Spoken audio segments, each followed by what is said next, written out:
Okay, now that we've defeated Ceres, we continue our journey to find Jarek. So, we actually have to go up before we can go down into the valley. So, this particular level, we are having to sneak into one part of the facility so that way we can sneak all the way down into the actual excavation of the Valley of the Jedi. So, check this out. This is an AT-AT. That's right. This thing is bitchin'. Back in 97, that thing looked amazing. Still kind of looks pretty good. Not nearly as good as, what you would see now.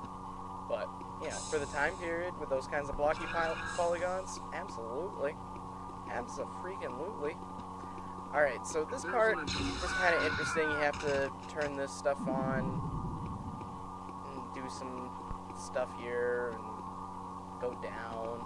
There's a couple secret areas scattered around this spot. And kind of tricky if you don't know where to find them, obviously, like most secret areas. Otherwise, they wouldn't be secrets. It would be just regular old areas. And I'm just kind of wasting time here, apparently. Kyle has a hard time jumping into small crawl spaces. I think that's indicative of another problem he might be having, but regardless. He's Kyle Katarn. He's a Jedi Knight. He doesn't need to worry about that stuff, right? So this thing pushes you up. Throw the switch, and there goes the cargo.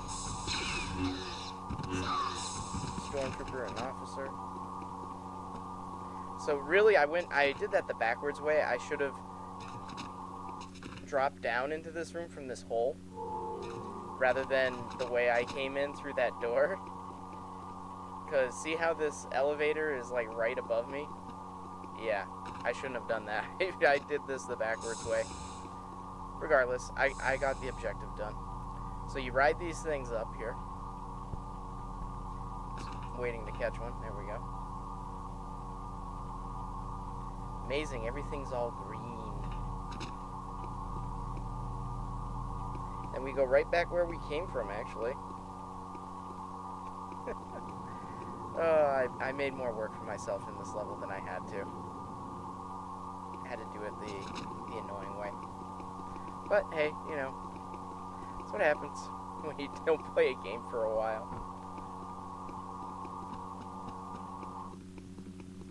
Nothing over here.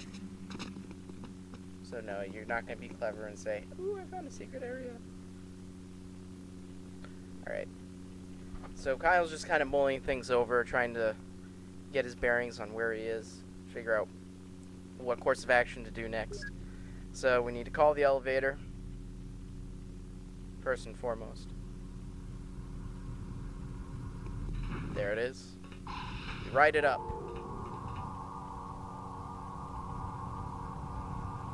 Okay. So, notice again that I'm relying exclusively on my lightsaber. Because as I said, now that I have this amazing force power, the force protection, I can use my lightsaber in any situation and not worry about, getting decimated in a matter of seconds. So, it feels good now. So, the first secret area is behind these canisters. Obviously, you have to blow them up to get to it. And here it is. And there's a Gonk droid. I mean, now that I'm completely aligned to the light side, I could kill him if I wanted to, but I'm not going to do that. Basically, if you kill, droids and stuff, they give you, little power-ups and things. Nothing really exotic or anything, just, batteries or energy cells or whatever. Nothing crazy. Okay, so I have to go through here, and, again, I have to ride these things up. And there's also a secret area up here near the top. Right here. And then you just kind of float down and go in here. Alright, so I think Kyle's a little bit nervous about going in the dark, even though he's got a lightsaber. Alright, this part's a pain in the butt. You basically have to time a force jump with the push from the vent in order to get lifted all the way up. And I'm really screwing this up bad. Alright. Do it this time. There we go. Okay. So now we're back outside.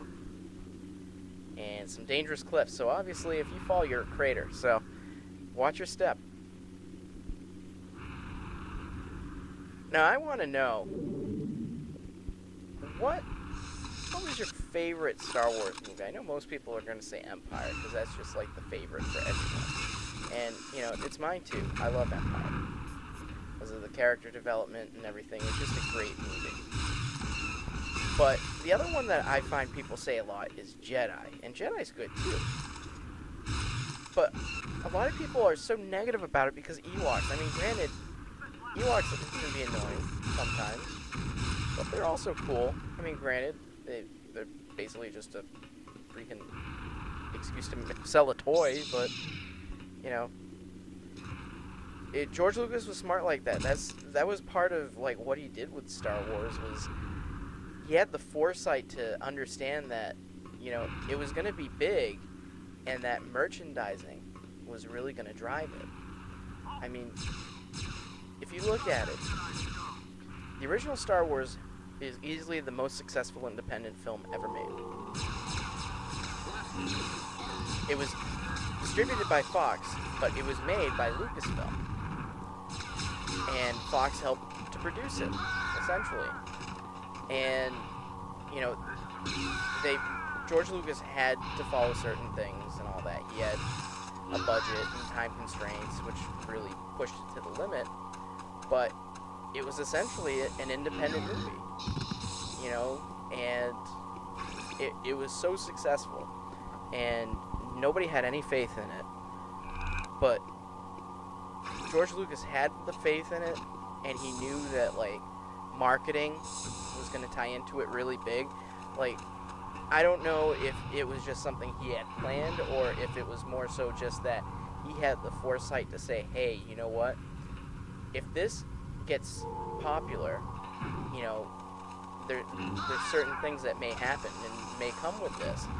So I think personally that's probably what happened with it, was that he just had the foresight to know that, you know, if the movie was popular, if it did well, he was gonna have a big marketing thing on his hands, because he was, like, people were gonna want more of it, not just another movie, but like products, you know, the logo, the